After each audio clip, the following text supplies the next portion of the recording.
నమస్కారం, నా పేరు బాల. బీసీఎన్ న్యూస్ కి స్వాగతం. ముందుగా ముఖ్యాంశాలు. ప్రతిపక్ష నేత హోదా ఇస్తేనే అసెంబ్లీకి వస్తాననడం సరికాదు. మాజీ సీఎం జగన్ పై తీవ్రస్థాయిలో ధ్వజమెత్తిన deputy speaker Raghuramakrishnaraju.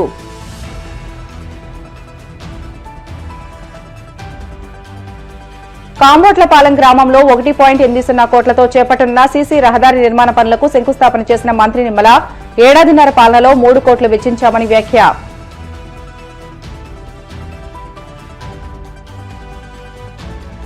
Visakha Google AI data సెంటర్పై స్పందించిన మాజీ సీఎం జగన్ తానే తెచ్చినట్లు చంద్రబాబు ప్రచారం చేసుకోవడంపై తీవ్ర విమర్శ.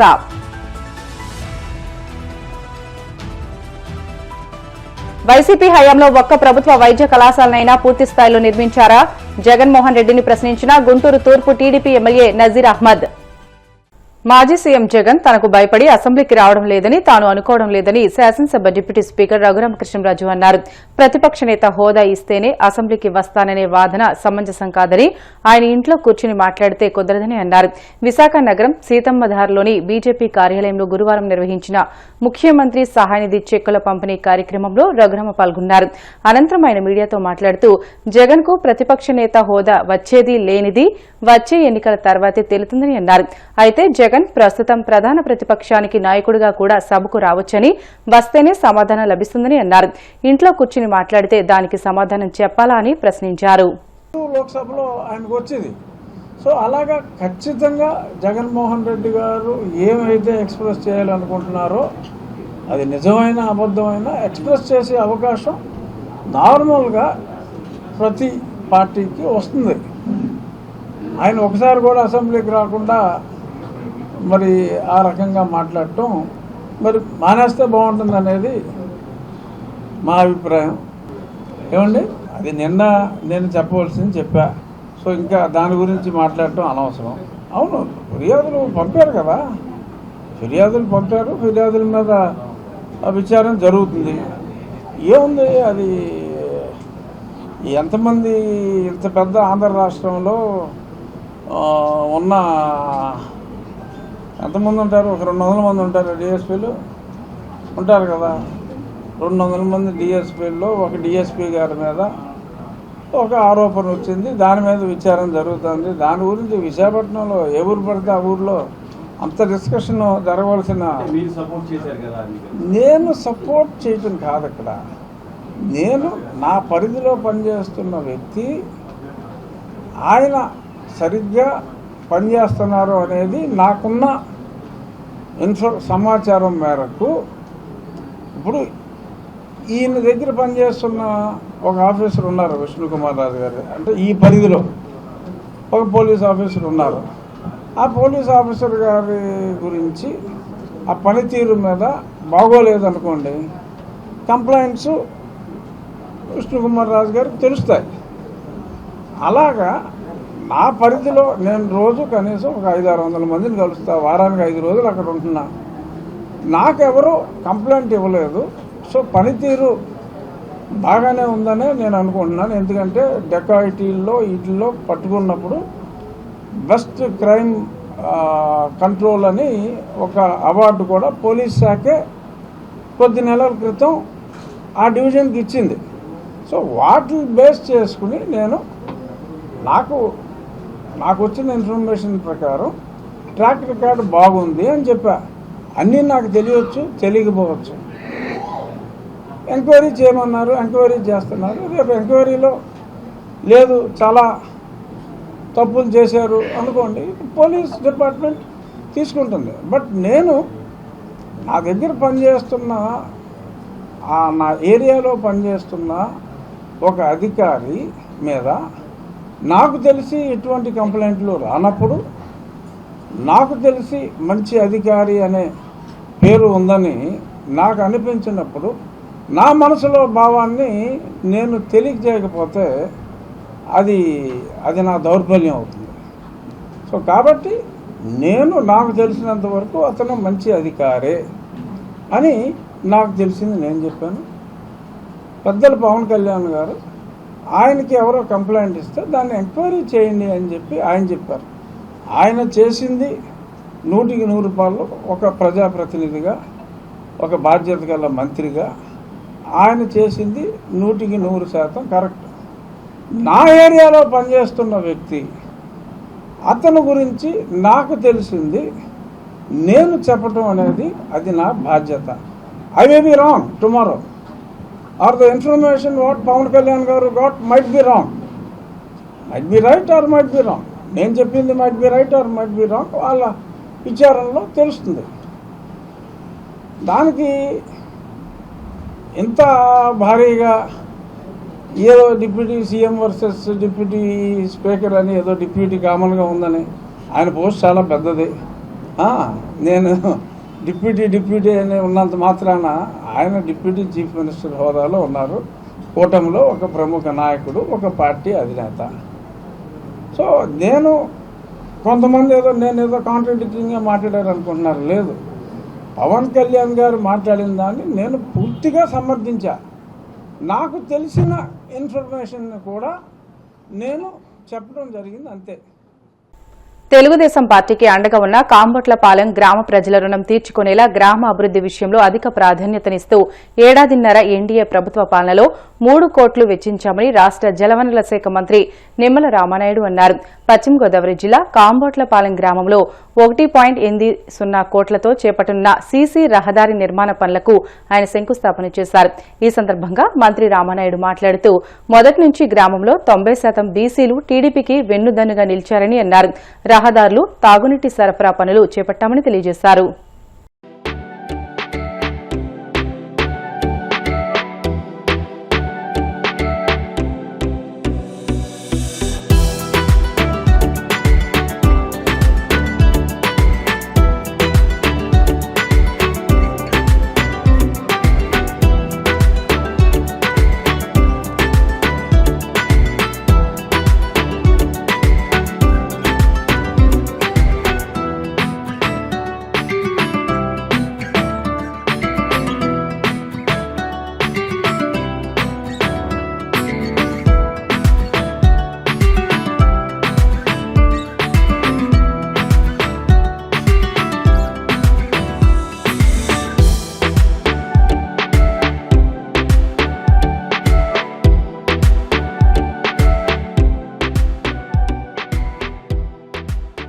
విశాఖపట్నంలో ఏర్పాటు కానున్న గూగుల్ ఏఐ డేటా సెంటర్పై మాజీ ముఖ్యమంత్రి వైసీపీ అధినేత వైఎస్ జగన్మోహన్ రెడ్డి కీలక వ్యాఖ్యలు చేశారు. ఈ ప్రాజెక్టు ఘనత తమ ప్రభుత్వానిదేనని చెబుతూ ముఖ్యమంత్రి చంద్రబాబు దీనిపై అనవసర ప్రచారం చేసుకుంటున్నారని విమర్శించారు. తాడేపల్లిలోని క్యాంపు కార్యాలయంలో మీడియా ప్రతినిధులతో మాట్లాడిన జగన్ ఈ ప్రాజెక్టుకు తమ ప్రభుత్వ హయాంలోనే పునాది పడిందని గుర్తు చేశారు.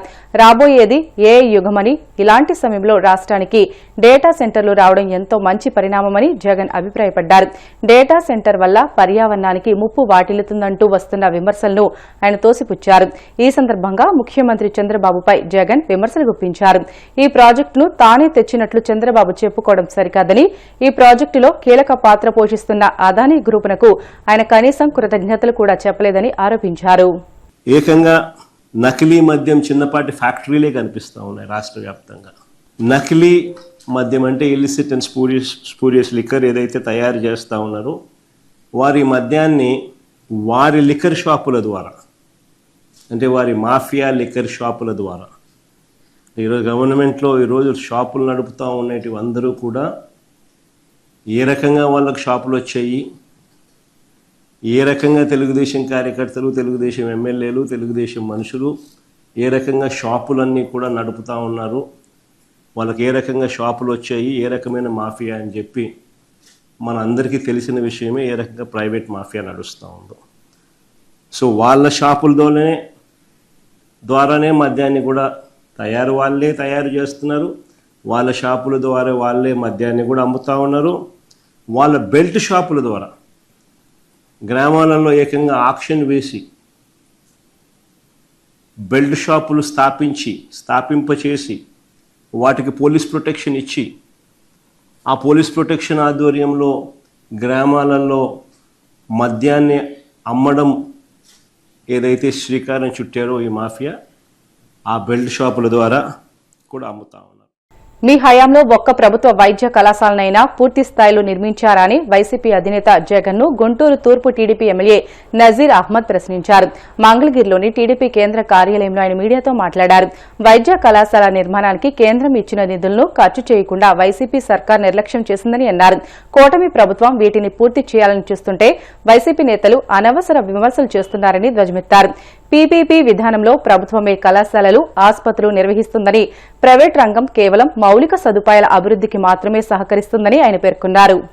రాష్ట్రంలో వైద్య విద్యను వ్యాప్తి చేయాలనేటువంటి ఆలోచనతో ఎన్డీఏ ప్రభుత్వం చంద్రబాబు నాయుడు గారి నాయకత్వంలో కొత్తగా 10 మెడికల్ కాలేజీలను పీపీపీ పద్ధతిలో చేపట్టాలని చెప్పి నిర్ణయం తీసుకున్నటువంటి పరిస్థితులు.